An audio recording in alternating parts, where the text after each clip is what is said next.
there's this incredibly exaggerated emphasis on networking, and it becomes this huge burden. But it's always when you go in with no strings attached and you build relationships with people out of genuine love, friendship. That's the time when relationships flourish, when success comes.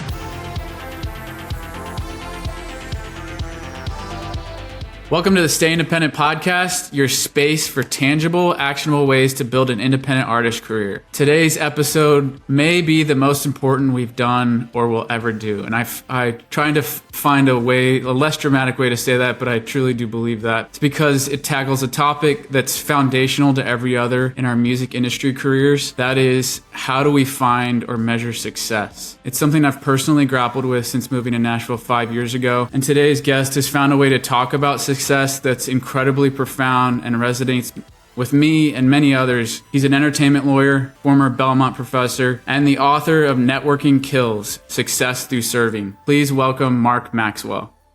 Thanks, Kirk. It's great to be with you. I'm really excited about this. Yeah.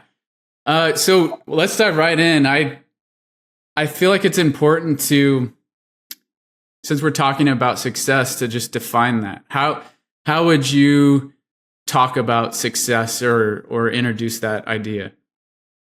Yeah, for me, success, I look at that from a biblical worldview. I feel like the teachings of Christ is a great place to sort of discover what does it mean to be successful in life. And there's an example I often talk about. There was two of his disciples, the two brothers that came to him with their mom, and their mom was like, I want my two sons to be number one and number two in your kingdom. And Christ said, I don't know if you really know what you're asking, but if your sons want to be great, if they want to have impact, it's about laying down your life for others. It's about serving others. That's where you find greatness in life, is by serving and sacrificing and doing things for others. And I think that's a principle that carries through everything in life. I think the people that really live a successful life, well-rounded in all areas of life, family, business, personal, are people that really understand that principle, people that are committed to others above themselves. And I think it's a great thing that we all need to learn from. I've read your book, Networking Kills: Success Through Serving, and I feel like framed this topic like the counterpoint to success through serving is networking, or like the opposite of success through serving is networking. Why'd you take that approach in writing the book, and like, why did you choose networking as maybe the hook even, or I don't know how else to say that. Sure. Well, for me, I think I saw in my students at Belmont, I taught a number of classes there for quite a few years, and just saw in the music business in general in Nashville as well, there was so much pressure on young people, whether they're wanting to build something in music, or they want to start their own business, or they want to find a spouse, or they want to, build something. There's this incredibly exaggerated emphasis on networking. And it sort of becomes a point where I saw so many young people feeling this pressure, where people were telling them the only way you're going to find success is to start networking. There was a particular professor at Belmont who, very first day of class for incoming freshmen, he would say, I'm getting ready to tell you the most important thing that you're going to hear in the next 4 years in the classroom here. If you want to make it in the music business, you need to start networking today. And here are these 18-year-old freshmen, they don't even know what to do with that. And it becomes this huge burden that they can't meet. They end up using others and building false friendships, exploiting others, trying to connect with different people. And it becomes something that they strive throughout their life to succeed by using others for their own benefit. And as I began to see that, I was just challenged by it. I said, in my own law practice and in my own work in the music business, I've seen a different path. And I know even for me, when I've tried to build things by using others in that way, they fall flat. Relationships don't work out. They don't turn into long-term opportunities. People get hurt. Things are misunderstood. But it's always when you go in with no strings attached and you build relationships with people out of genuine love, concern, friendship, that's the time when relationships flourish, when success comes. And so that's when I began to look at the Bible. What does the Bible teach? And like I said, I think that Christ's example there is perfect. And it basically says exploiting others is not the way of life. It's not the way of success. Using others, building a large network of people that you know, that's not either. It's about really caring and having a genuine relationship with people. So I began to give a lecture on this topic and just had a lot of great response. And the common denominator was like, oh my gosh, that's this huge weight off of our shoulders. I can live with that. I can begin to build real relationships. If that's where I can find success, not only for me, but for others, because part of it is you're giving to others, then everyone wins and everyone feels good about it. And it's a kingdom principle. Right. You say in the book, this is a quote that I have saved. The problem with networking is that no matter how you slice it or dress it up, win-win, generosity to others, palms down, the root or foundation of networking is based on exploitation and selfishness, on taking from others and using others for your own benefit. And there is something deep inside of us, all of us, and you say, I will call it the image of God, that fights against that selfish pathway to success. I feel like it's in anything that I've seen you in or read from you spend a lot of time talking about success, because I feel like what I've found in my work with artists is, they obviously want to be able to provide for their families. They want to be able to put food on the table, but a lot of artists aren't necessarily concerned with becoming. Most artists, I feel like, are not concerned with becoming wildly rich. That's not success to them. What you maybe would frame as success in a lot of arenas, just making the most amount of money.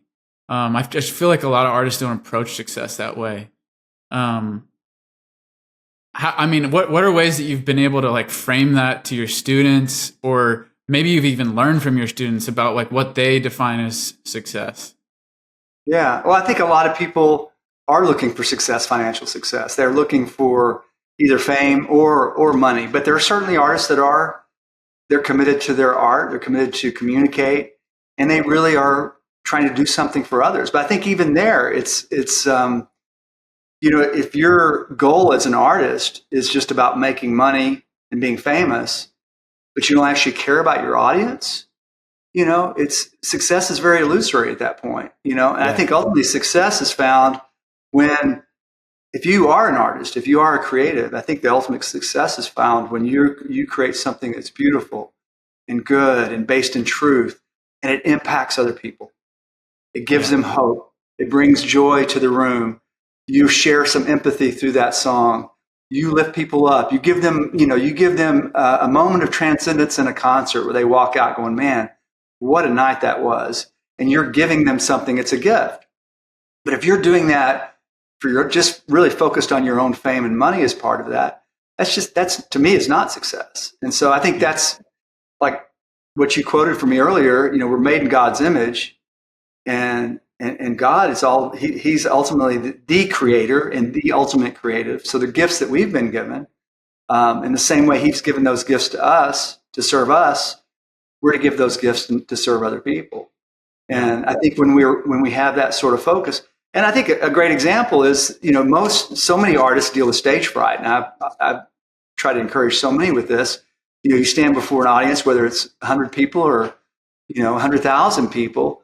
So many artists, even the most successful artists of all time, still deal with stage fright, where they're throwing up before they walk out on stage because they're so nervous. And part of it is, I think, you learn to step on the stage and see the stage as a place of serving, where you're given that opportunity to stand on stage in front of those people to give them something tangible that night.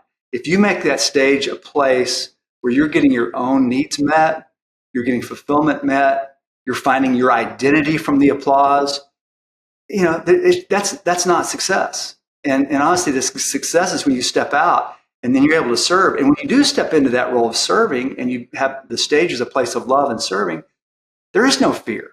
The fear vanishes, because then it's not about you and your identity. It's about those people before you.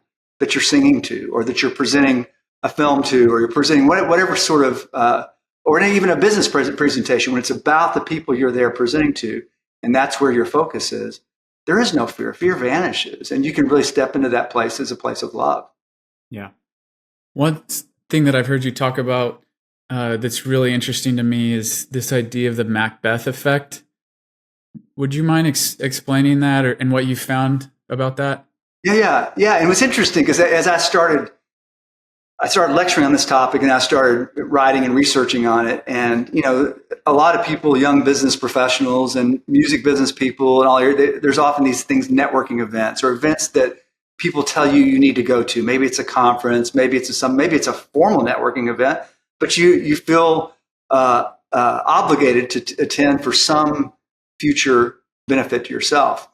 And there's actually psychologists who've done studies on those kinds of events, especially ones that are geared for networking, connecting with other people. And there's a thing it's called the Macbeth effect. It's the same thing, in Lady Macbeth. She's trying to wash this blood off of her hands. You basically walk out of those events, you feel dirty. You feel like you've gone and you've been taking from people. You're there to exploit others. You're handing out business cards. You're trying to connect with others for yourself.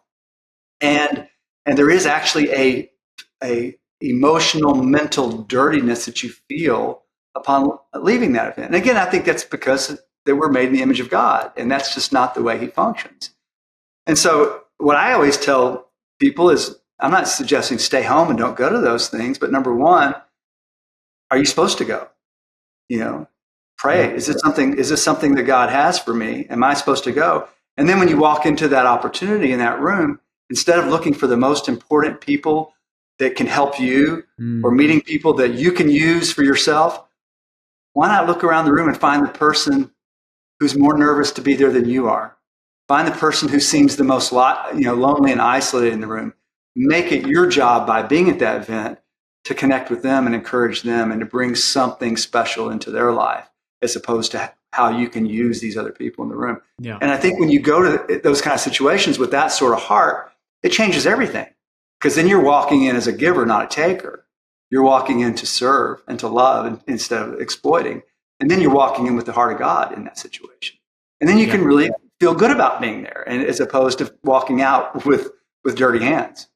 Yeah. I feel like that's something many people, I can definitely attest to feeling that after walking out of a networking event.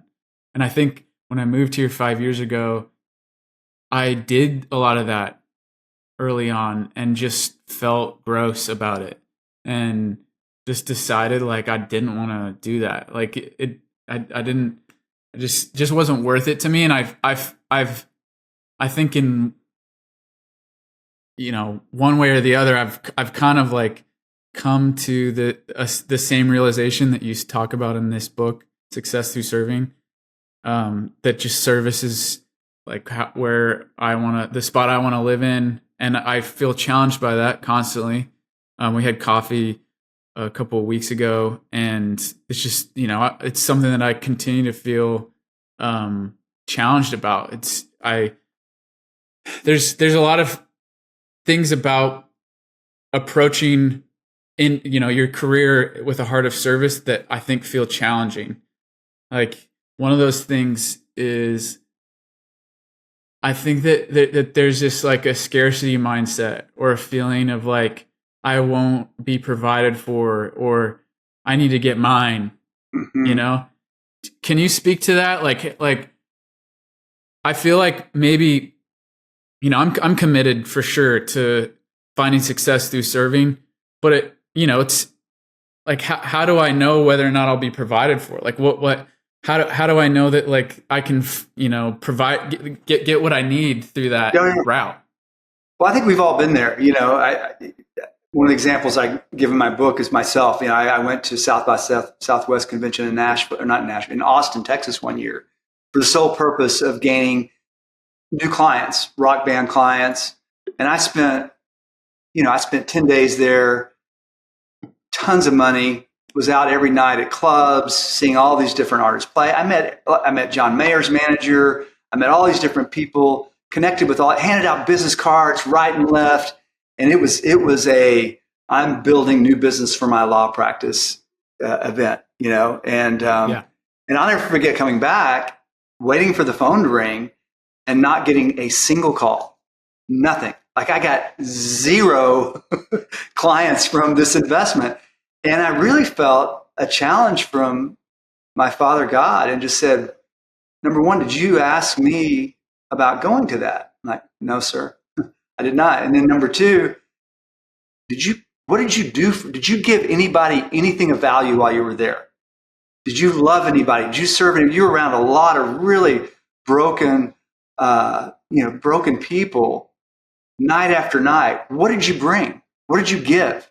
And I was like, I gave nothing except a business card. And it was almost like, he said, don't ever do that again. And I really learned. And I think we all struggle with that, what you said, that the scarcity mindset. Like we all, especially anybody who's building a business, whether you're an attorney like me, or you're an artist, or you're building something like what you're building, Kirk, we all struggle with that. And part of it, I think, number one, for this to really work, because you'll fall back on what I would say the exploitive nature of networking principles if you don't believe it. You got to believe that God is your provider. You got to believe what the Bible says about Him taking care of your needs, right? And then you see clients, new businesses, all the different people. Those are just channels of His provision. They are not my provider. My clients in my law practice are not my providers. God is my provider. My clients are channels of His provision. He's using them to get the provision to me and to build the opportunities I need in my law practice. So part of it is going back to what the Bible promises to us and hanging on tightly to that. Now, it doesn't mean you don't go through difficult seasons. Actually, when I was writing that book was probably one of the most difficult financial seasons of my entire life. And I think the reason that was so, it was almost as if God was saying, do you really believe I'm your provider? And so it was almost like there was a test in even talking about these things.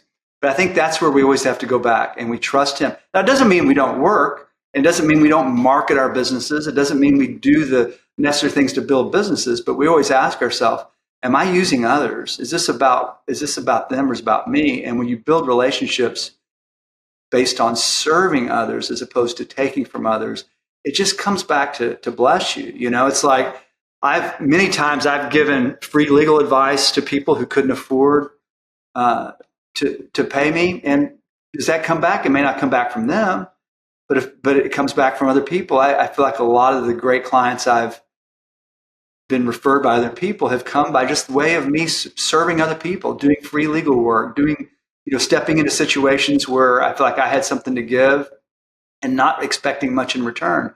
And as there's a principle, it's a spiritual accounting principle. As you give, God gives back to you. So as you're sowing your service into others, sometimes at either reduced rates or no rate at all, there's an accounting system in heaven where I think God's keeping track of that, and he brings it back to you. Maybe not even through the same person, it could be a different situation, but that's just part of serving and operating with a heart of generosity to people. Yeah. It's like God keeps a record of that, and He's like, I'm going to take care of this situation. And I love what you how you coined that or talk about that as channels of provision, because I feel like something I've experienced. I feel like I was going to God and telling Him, I'd love to fill out our emergency fund this year and be able to operate, I think, from like, it's just something I was really grappling with, was this scarcity mindset. And I think talking to God about that, and we ended up having this insurance event, like our leak in our roof, and we were able to repair it for far cheaper than the insurance quoted it as and paid us for, and almost to the dollar met not only were we able to repair our roof, but also met the emergency fund goal that I had. That's awesome. And I think that that's something that I learned in that was that, a lot of times I feel like provision for my family will come through what I'm doing professionally through my company. And that's just not always the case. Like could be from something completely random. But, yeah, I mean, I appreciate you, figuring out a way to say that, because it's really made a lot of sense to me. One thing that's interesting about networking in the context of this podcast, I think, is that, Stay Independent is about tangible and actionable ways for artists to build independent artist careers. And one thing that I feel like has changed dramatically over the last 10 years is the lack of a need for gatekeepers. And there's less of a need, I feel like, for networking than there used to be. Do you feel like that's fair to say? I do. I do. But I think now the temptation, though, is I think, so many artists get so wound up by how much they have to communicate through social media networking. Yes. And I think part of that is saying, okay, how much of this is marketing? And some of it's, honestly, it is pure marketing. But at the same time, and you have to market yourself. If you're a young artist, you're a producer and an artist and a label all in one, and you're doing it all yourself, social media, there's a certain amount of marketing to that. But what I think you've got to be careful of is that can really be a distraction from being the creative that you need to be. And there's a investment to become the best songwriter and the best artist. And I think social media, unfortunately, draws people into focusing more on doing that side of, if you want to call it networking or marketing, as opposed to becoming the best creative they can be. And so so I think the scary thing is I see a lot of people that are great at social media, but they're not becoming great writers. They're not becoming great artists. And so I think their careers are going to have a very short life, because, you have a couple of, catchy songs that get big on TikTok, but is that going to create a career, something that you can actually enjoy for years to come? That's a big question mark, I think. So, and I think developing your talent so that's something to really consider, I think, too. Well, I feel like there's a common thread that I see through networking and a lot of artists' approach to social media. Like, do you feel like when you walk, it's fair to say, that when you walk into a room where your intention is to network, that it's essentially shameless self-promotion? Yeah. Like you're there to promote yourself to gatekeepers, maybe. Yep. I mean, I feel like the what's changed is just the setting that maybe artists do that in.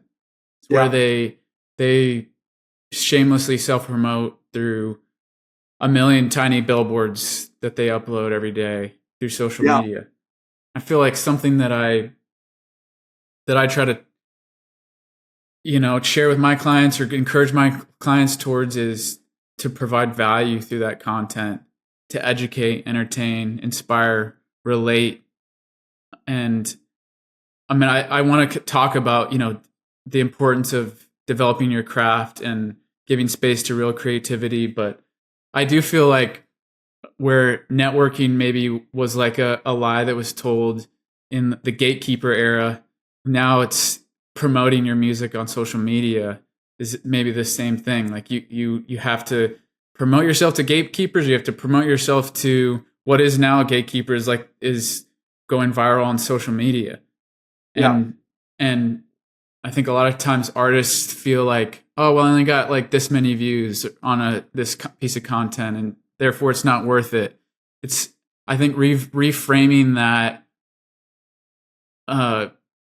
definition of success as, well, I was able to serve that limited amount of people that saw that video, and hopefully it's something that left them inspired or hopeful or entertained, just inspired towards something that's bigger than yourself And so I don't know, how does that Yeah, hit you, and I does totally that resonate in agree. any way? I totally agree. And we've all had those people that we follow on social media where you get worn out. You're like, what? Another one of these things? How many things do I have to look at on this one song that doesn't really have much to say to begin with?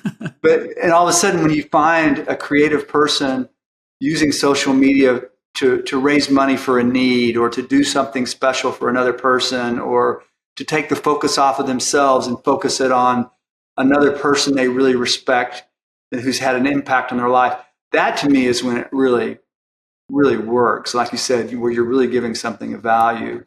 Yeah. And I think that's something to be thinking about. I think that's, managers and labels who are helping their artists continue, or artists who are doing it on their own. I think that's something to continue to think about, because people know, is this really about how much you care? I mean, and I have a few artist friends who've been doing this for 30, 35 years. And I think the reason that they've been able to have a successful career for 30, 35 years is they truly love and care about their audience. It's not about how many tickets I can sell, how many streams I can get. It's their heart is really for those kids or adults that are coming to their shows and engaging with them, and they really care about them. And you can sense that from everything they do, from every social media post, from all that they're about, and there's really a care. And I think honestly, that's the reason you see people having 30-year careers. And I think a lot of people that don't catch that early, like I said, their careers are going to be 5-year careers. And so, I have an example of that. I feel I'm working with a client right now. His name's Paul Thorne. He just turned 61, and he has like an incredibly,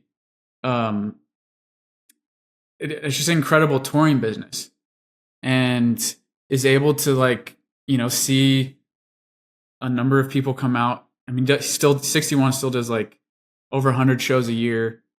But one of the things that he does at the end of every single show is he goes out into the crowd, he shakes people's hands, he dances with them. And what I've heard, I've never seen this yet, but just what I've heard from the show is that people just feel really loved by him and connected to him. And I, as someone that's now like working really intimately on his social media and his content, I see the impact of that in the comments, the way that like his fans talk to him in the comments. I think I think there's a way to build a career that includes social media and content that isn't like shamelessly self-promotion or like, the things that you've identified in networking, that bleed into content. Like, you can avoid all of that. You can, I think, do content in a way that feels life-giving. So anyways, that's great. One thing I'd love to talk about here in a second after this is just hearing some examples that you've seen across your career, artists that have done this successfully. But before we jump into that, something you say in the book is networking has become a distraction and an inhibitor in the creative development process that will keep us from creating lasting works with deep impact on our culture. When I came to Nashville, left a career in the military, because I just felt like art, I felt really, had a lot of meaning and purpose in my career in the military, but I just felt like a calling to culture and things that have impact on culture. And when I read that, I don't know, it just struck really deep with me, because I feel like that's something that we have the opportunity to do, is to have a deep impact on culture through the work that we do in the music industry. Yeah. And it feels like networking and shameless self-promotion can be a threat against that. In an ideal world, like what do you've been in the music industry for many, many years. Like, what do you think is important for creative development for an artist? Why should they, how do they focus on becoming the creative that they need to be? Yeah. Well, I think it's a number of things. I think It starts with just a hunger for growth, not taking shortcuts. If you're in the music business, it's really studying the great artists and the great songwriters, learning how they created that music, getting very familiar with lots of different genres, maybe playing that music of other people. I think there's a real benefit. People who end up starting out where they're doing lots of cover songs, I think because you're ingesting great music when you're doing that. I think it's, I find a lot of modern music, the lyrics are pretty weak and they have a lot of catchy hooks. I a lot of the music that I hear coming out sounds more like a Mountain Dew commercial than a great song, especially the stuff that's found through TikTok. And so yeah. I think it might be fun for one summer to listen to, but is anybody going to care about that song 10 years from now, 20 years from now? Will anybody even remember the title of that song or be able to, sing any of those lyrics back? And so I think so many of the great artists of the past, they spent a lot of time owning their craft. And so one of the great things about not having the gatekeepers is it gives more opportunity for a lot of different people to have their music heard. The negative thing about the lack of gatekeepers is there's a lot of people that aren't ready to have their music heard. And then maybe, they have a couple of songs that go viral on TikTok, and next thing you know, they've got a record deal and they've got nothing to say and they've got nothing to communicate. They have no life experience. They have very little, catalog of music and ideas within them to be able to communicate.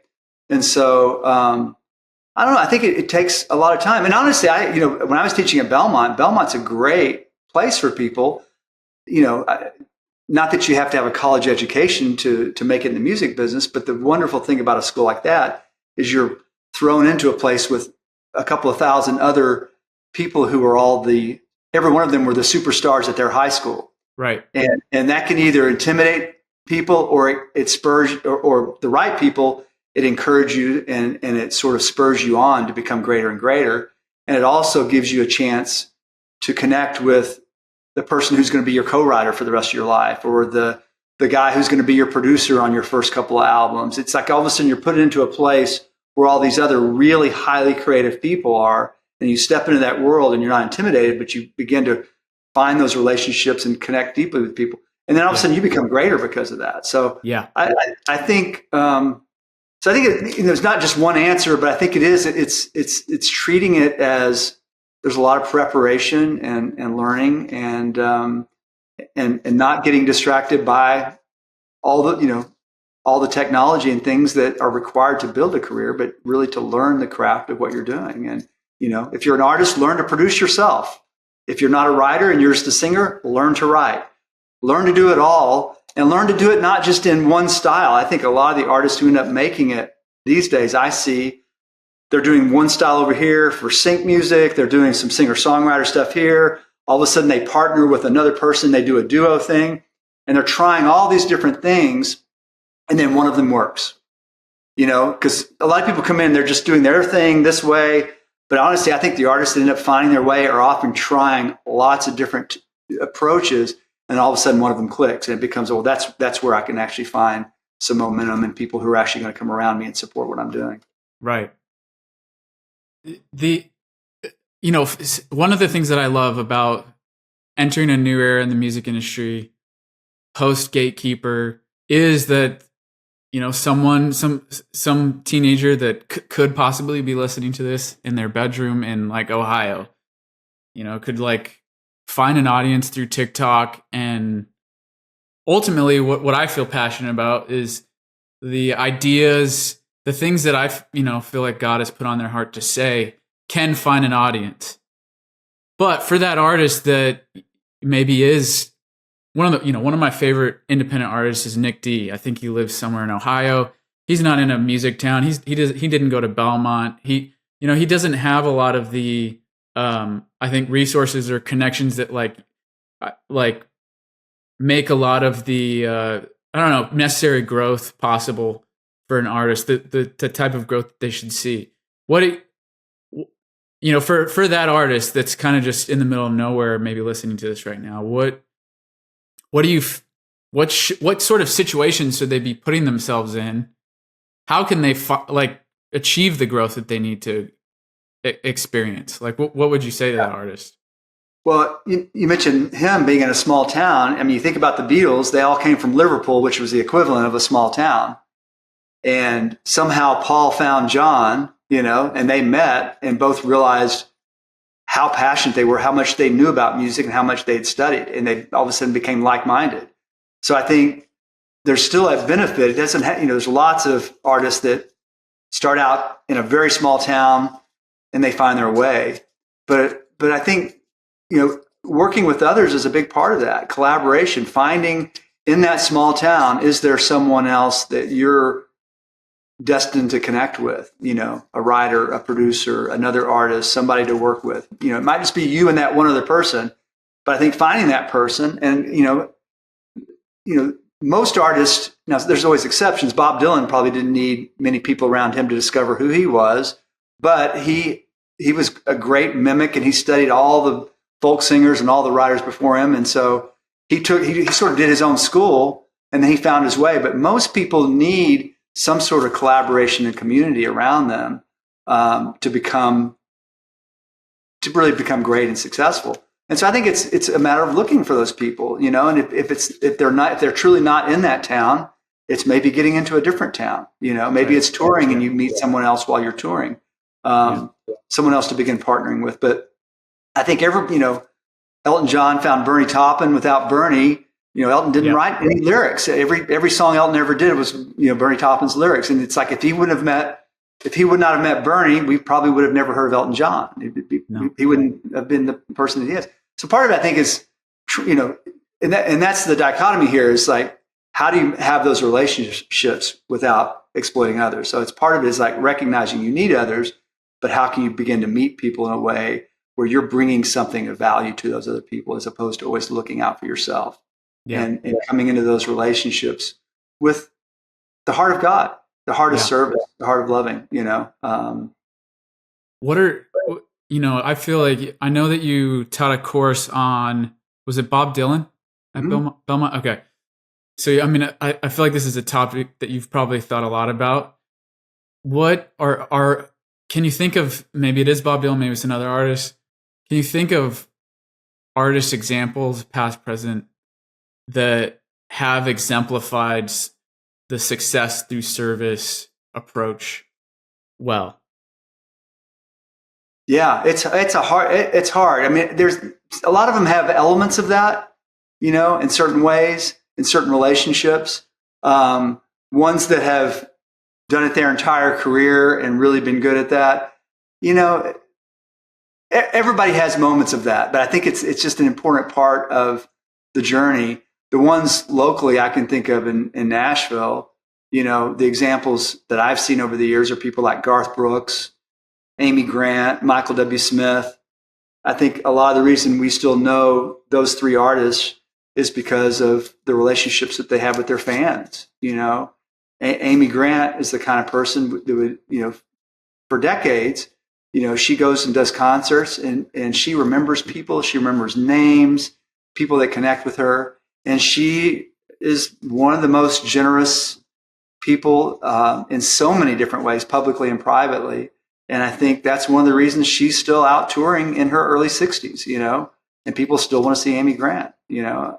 Garth Brooks would come to Nashville, and back in those early days of the big festival downtown Nashville, and he'd stand out there for 9-10 hours signing autographs with fans that had come to see him. And so, there's lots of examples. There's lots of examples of people I know more privately and all that too. But I think the people that have the really long careers and who really, I think, leave the greatest impact.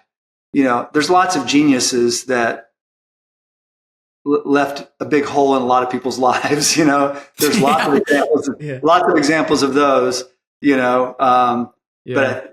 But and some of them had very short careers, and we still think of them as geniuses. But I think the example of leaving a life where you've really raised up other people, where you've treated people well, where you've brought something not only to your audience, but to all those around you, your team and the people you interact with. And I think that's important. Dolly Parton is one. I don't know Dolly personally, but she's one,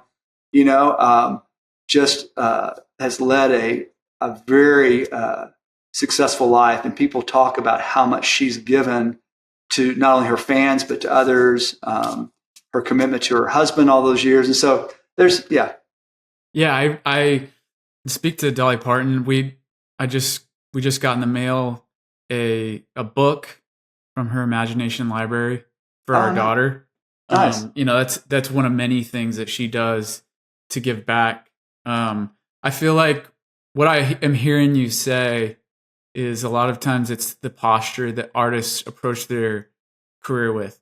And you start to see that come out in different ways. Like, I think one example that immediately comes to my mind recently is Luke Combs and him having, I just feel like I know that with his manager, Cappy, they're, a lot of artists say this, but I feel like they can back it up. Their approach is fans first.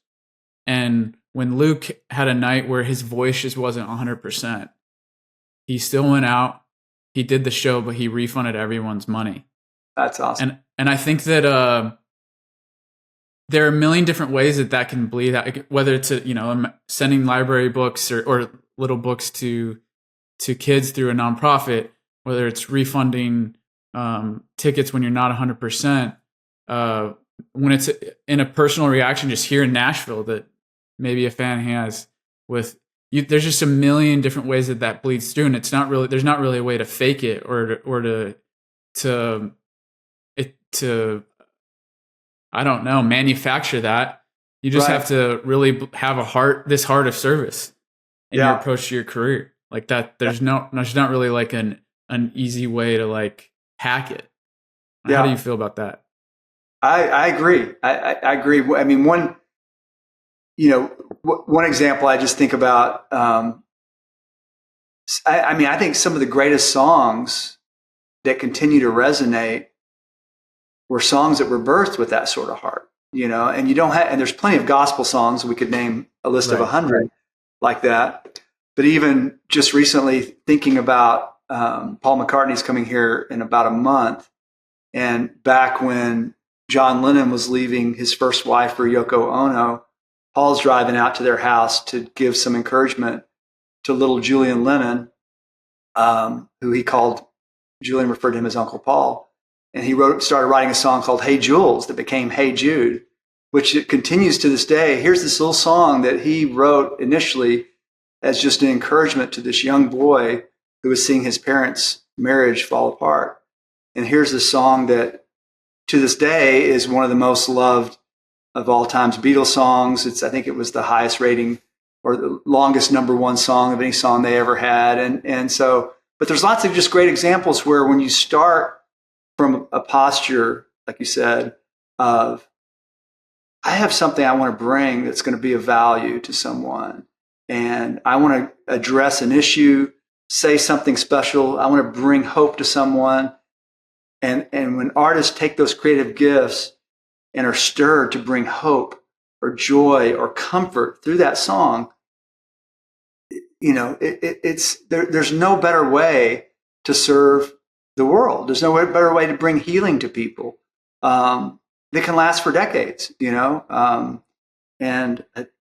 so many songs like that, from the civil rights era to, many gospel hymns that just continue to do that. And why shouldn't every artist, continue to write with that sort of heart? And people love it. Bob Marley's has a lot of those kind of songs that just continue to stir hope in people and just bring healing and hope, just those words and those melodies. And I think that's a really important, not only just in what you're creating, but also in how, because the creative process is not typically a solo process, it involves other relationships. So I think it's not only with what you're creating, but also how do you engage with all those other people that you're working with, including your audience, with that same posture of service. You said in the book, Gladwell, remind me of his full name again. Malcolm Gladwell. That's right. So Malcolm Gladwell proposes that superior creative genius is not about lightning striking or extraordinary God-given talents, but as more often percolates and blossoms through extended periods of intense and deliberate creative work and collaboration. You said that in the book. Like, I feel like something that we've named in this episode so far is, you got to kind of put in the work. You need to put yourself in the positions. Iron sharpens iron. You need to be in community, study the greats, put in the work to understand like how they created what they created. There's certain like nuts and bolts, like things you can add to your tool belt to become a great artist. But I mean, you've said this many times throughout the episode, and what I've read and heard from you, is just figuring out where you should serve, or what need. In the example of Paul McCartney, he was this song that everyone knows now. Was it just a really simple encouragement to one of his friend's sons? Mm-hmm. I feel like this is a challenge that a lot of artists face that I've seen, is just how do you position yourself or get into a place where you know where to serve or how you should be serving or how to identify that. Do you feel like you can speak to that? Yeah, because I think in our lives, we live our lives by assignment, I believe. I believe God has a very specific purpose for all of us. And there could be different assignments throughout our life, numbers of different things. So I think it's really critical. I think a lot of people come to Nashville because they grew up, something stirred in them from their parents, from their family, about their creative gifts. And it's like, well, you got to get to some place that's going to help take those gifts out to the world. And I think the question to ask is that motivation for me? Is that to build a monument to myself? Or is that something that God is giving me an assignment to step into, to further, to be of service to Him and to mankind in some way? And I think that's really the question. I think most artists live their lives, it's about ego and it's about building a monument. But I think the way that we're designed in the image of God, He's created us to bring glory to Him and to heal and to serve the world. Yeah. And so when we live building those own personal monuments, we find much more pain, much more loss, because emptiness. When you get to the top and realize I'm all the way there and I'm still empty, or then when it all comes crumbling, you got nothing left. When your artist career you thought was going to last 30 years, last 6 years, now what do you do? So part of it, I think, is stepping into these gifts. If you have creative gifts, number one, saying, God, how do I use these? What does this look like? Not saying you have to be involved in Christian music or the arts, but how do you want to use me to serve others through this? What does it look like? Yeah. And let Him begin to form that and really resist that thing about monument building. I think it's really about mirroring, not, it's making mirrors, not making monuments, and because you're mirroring God, you're basically, you're mirroring Him to the world. You're giving the world, through your fans and through the people you work with, glimpses of God.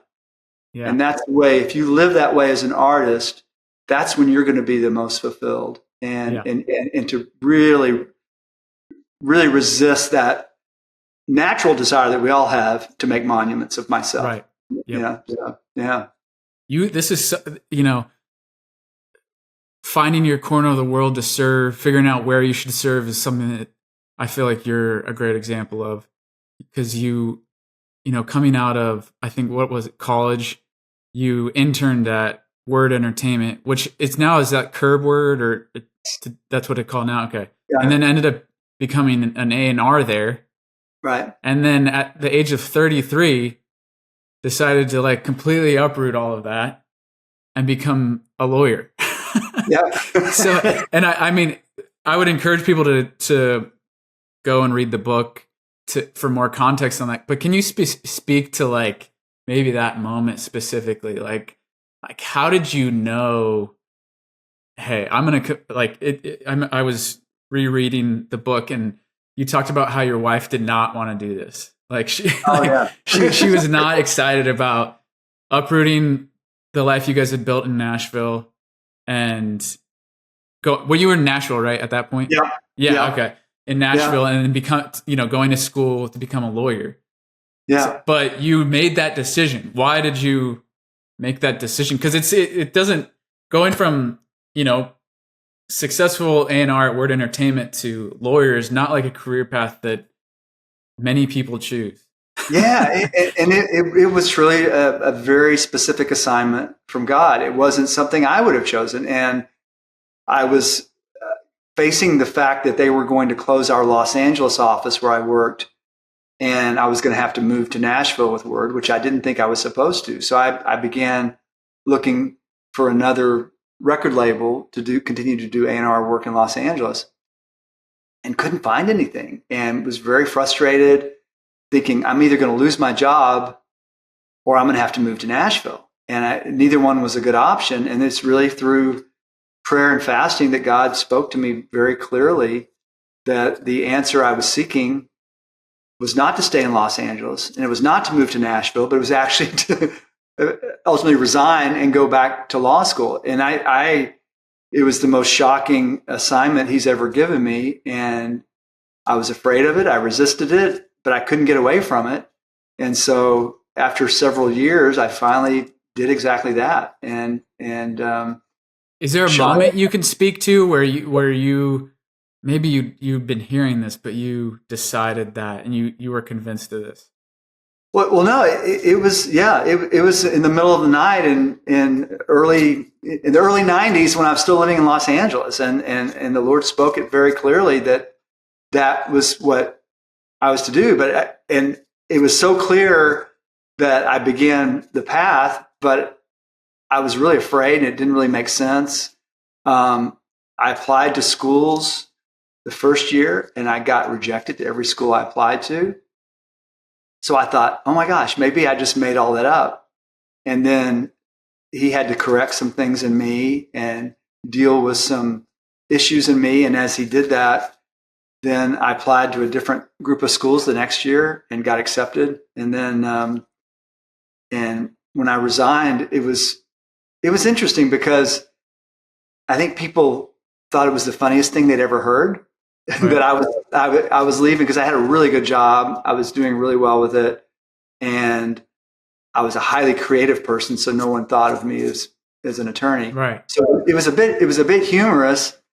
But here's the cool thing: now, all these years later, people still, from the moment I resigned, almost 30 years ago, remember that. Like the first time they heard me tell them, it was the most shocking thing they'd ever heard. And so now here all these years later, it really brings glory to God because it was the most outlandish thing I could have done. It made no sense. And it was a real step of faith that my wife, like you said, did not want to do. She was, even in the last few months before we did it, she was very resistant. But as she prayed, she felt like God gave her the grace for it. And she was honest. She says, I really don't want to do this, but I know this is what we're supposed to do. And I basically told her, right, I'm not going to drag you off to school in our mid 30s and make this resulting in our divorce. I said, you've got to be able to get behind this vision and what God spoke to me. And so she took some time and finally was able to do that. But now it's just amazing because to this day, it's still like, it's still as clear as ever that God called me in something that I felt very underqualified for. Right. And so after doing it now for 27 years, seeing how much he's worked through me and the wisdom he's given me and the creative people and companies that I've been able to serve all these years, it's really quite amazing. And but it brings glory to him because I was the most unlikely person to step into the role.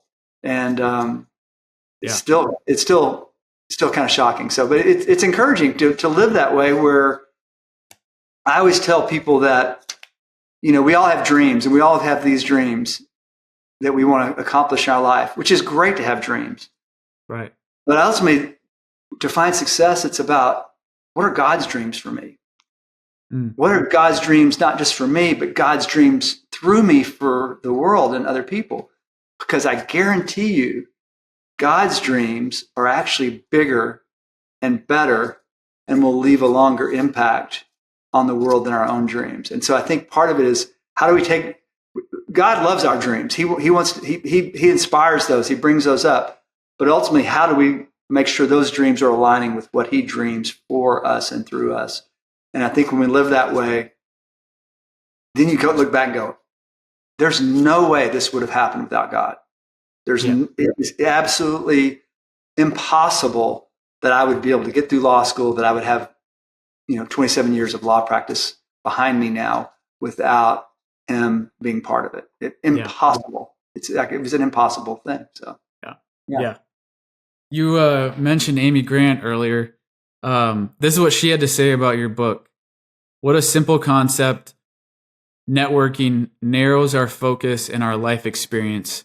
Serving connects us in a meaningful way and throws the gates of opportunity wide open. Let the adventure begin. I thought that was a cool endorsement of this book that you've written, this idea that you've communicated so eloquently. What's been one of the most unexpected reactions that you've had to the book, whether from a client or an artist or even a student at Belmont? Well, it's interesting, because what I really tried to approach the book to people of Christian faith, but also I tried to write it in a way where it would speak especially to the next generation, whether they know God or not. Right. And one of the most encouraging things was some of the students who even wrote little reviews in the front of the book. Yeah, you have several pages of Tristan Smith, 25, Ella Hussey, 23. There's like 18-year-olds, 19-year-olds, all writing endorsements of the book at the beginning. Yeah, I thought that was awesome. Yeah, and a number of them don't know God, and they're not of the Christian faith, and so I feel like that was a accomplishment, that it would still speak to them, because I believe the principles are so true, and as people see these principles in their life, it will open them to wanting to know more about Bible, about what did Christ really teach? What did he really mean when he said that? How does that even work? That's so the opposite of everything the world tells us about how to be successful in business. And so that's been a real encouraging thing. And then it's been encouraging too. I've had there's a Bible study I wrote based on the book that's on the YouVersion app, the Bible app. And so it's funny that Bible study has gone all over the world, and there's a version in Spanish. So I've actually had a number of people from Latin American countries all over the world just write me really beautiful emails, testimonials of how much the principles in the book help them with the new business they're starting, or their current business they're running. And that's really been fulfilling. And so the fact that it's reached beyond the music industry, because a lot of it, there's lots of music industry examples, but I love that it's gone beyond the music industry, and I love that it's gone beyond the church, and even the U.S. Something that we share a Christian faith, and so I think our paradigm on the world is very overlapped. But I feel like even with any, I especially see this with prolific songwriters. An example of this is Chris Martin with Coldplay, or is that his name? Yes. Okay, right. Okay. Chris Martin with Coldplay. I saw him on a podcast with Conan O'Brien, and he talked about how he started receiving songs at the age of 14. And I've heard even Matty Healy with the 1975 talk about, singing a song to a crowd at a festival and understanding that there's something bigger at play that's there's no, there's nothing within themselves that could have made this song as big as it is. And I feel like by, a lot of, prolific creatives have a recognition of a higher power. And I feel like whether or not, you agree with Mark and I's Christian perspective on spirituality and the way that we look at the world that way. I mean, I feel like the principles in this book are just really accessible to any creative. And I mean, I feel like I hear from a lot of different artists and songwriters. So I appreciate you writing this book and putting in the work to, I don't know, I can't imagine how much processing it's taken to like get it into an accessible format. I encourage anyone to read it. And I really appreciate you coming and talking about it today and really serving whoever listens to this, like Thanks, you Kirk. talk about in the book. It's been a real honor. Really honored to be with you and with your audience. And thank you for including me today. It really means a lot. So.